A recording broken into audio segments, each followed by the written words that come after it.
விக்னஹரம் தெய்வம் சர்வ விக்ன விவர்ஜிதம் சர்வசித்தி பிரதாதாரம் வந்தே ஹம் கணநாயகம். ஜோதிட சொந்தங்களுக்கு வணக்கம். சென்ற வார தொடர்ச்சியில் திருமண 10 பொருத்தங்களுக்கான விளக்கத்தை தருகிறேன் என்று சொல்லியிருந்தேன். அதற்கான விளக்கத்தை தருகிறேன். தினப்பொருத்தம் நோய் நொடியின்றி ஆயுள் விருத்தியாகும்.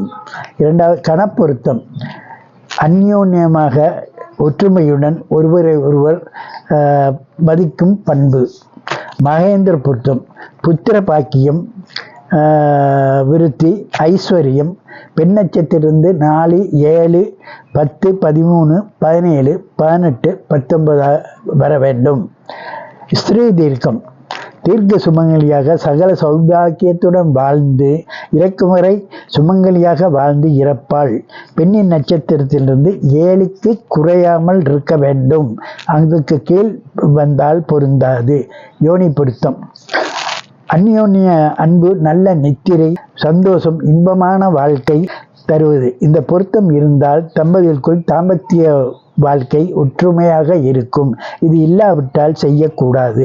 இராசி பொருத்தம் வம்ச விருத்தி, குடும்ப விருத்தி, நீடித்த ஆயுள், ஆரோக்கியம், ஒருவருக்கு ஒருவர் அனுசரித்து செல்வது. இது பெண் ராசியிலிருந்து ஆண் ராசி 6ஆக வந்தாலோ, ஆண் ராசியிலிருந்து பெண் ராசி 12ஆக வந்தாலோ பொருத்தமில்லை என்றால் வீண் பிரச்சனைகள், தேவையில்லாத மனக்குழப்பம், கவலைகள் ஏற்படும். ராசி அதிபதி பொருத்தம் மன ஒற்றுமை, குழந்தை ஆயுள், பொருளாதார, வம்ச விருத்தி, சம்பந்தி ஒற்றுமை. லக்னத்திலிருந்து 5, 9, 4 இடங்கள் பலமாக இருக்க வேண்டும். வசிய பொருத்தம் பரஸ்பர கவர்ச்சியுடன் இணை பிரியாமல் சுகவாழ்வை அளிப்பது. சண்டை போட்டால் உடனடியாக சேர்ந்து கொள்வது. லக்னத்திலிருந்து 7, 9 இடங்கள் பலம் பெற்றிருக்க வேண்டும். தெய்வங்களை வணங்கும் போது இந்த வசியம் ஏற்படும். ரஜ்ஜு பொருத்தம் மாங்கல்யத்துடன் இன்ப துன்பங்களில் சுக வாழ்வை அளிப்பது. இது இல்லாவிட்டால் குழந்தை பாதிப்பு, பொருளாதார நஷ்டம், கண்டரட்சி பெண்களை வாட்டும். ரஜ்ஜு பொருத்தம் இல்லாவிட்டால் இதை செய்யக்கூடாது. வேதை பொருத்தம் கஷ்டங்களை தாங்கும் வல்லமை, தக்க நிவாரணம், மகிழ்ச்சி, கணவன் மனைவியை கணவன் தாங்குதல் ஏற்படும்.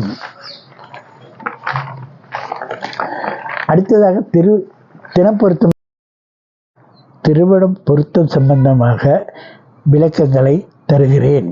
தினப்பொருத்தம் எப்படி பார்ப்பது என்று பெண்ணின் நட்சத்திரத்தில் இருந்து ஆண் நட்சத்திரம் வரை எண்ணி வர வேண்டும். அல்லது எண்ணி வரும் தொகையை 9ஆல் பிரிக்க வேண்டும். 2, 11, 20, 4, 13, 22, 6, 15, 24, 8, 17, 26 தொகை மீதியாக வந்தால் பொருத்தம் உண்டு. 1, 3, 5, 7 வந்தால் பொருத்தம் இல்லை. அடுத்ததாக கணப்பொருத்தம் தேவகண நட்சத்திரங்கள் அசுவினி, மிருகசீரிடம், புனர்பூசம், பூசம், அஸ்தம், சுவாதி, அனுசம், திருவோணம், ரேவதி. இவர்கள் மேன்மையான குலநலன்களை பெற்றிருப்பார்கள். அறிவுத்திறன் உள்ளவர்களாக விளங்குவார்கள். இவர்களுடைய எந்த தீய சக்தியும் அணுகாது. பில்லி, சூனியம், பிசாசு தொல்லைகள் வராது. கடவுள் நம்பிக்கை உடையவர்கள். மனுஷகன நட்சத்திரங்கள் பரணி, ரோகிணி, திருவாதிரை, பூரம், உத்திரம், பூராடம், உத்திராடம், பூரட்டாதி, உத்திரட்டாதி. இவர்கள் உலக பொருள் மீது ஆசைப்பட்டு உள்ளவர்கள். இதை வாங்க வேண்டும், அதை வாங்க வேண்டும் என்று சராசரி மனிதர்களாக இருப்பார்கள்.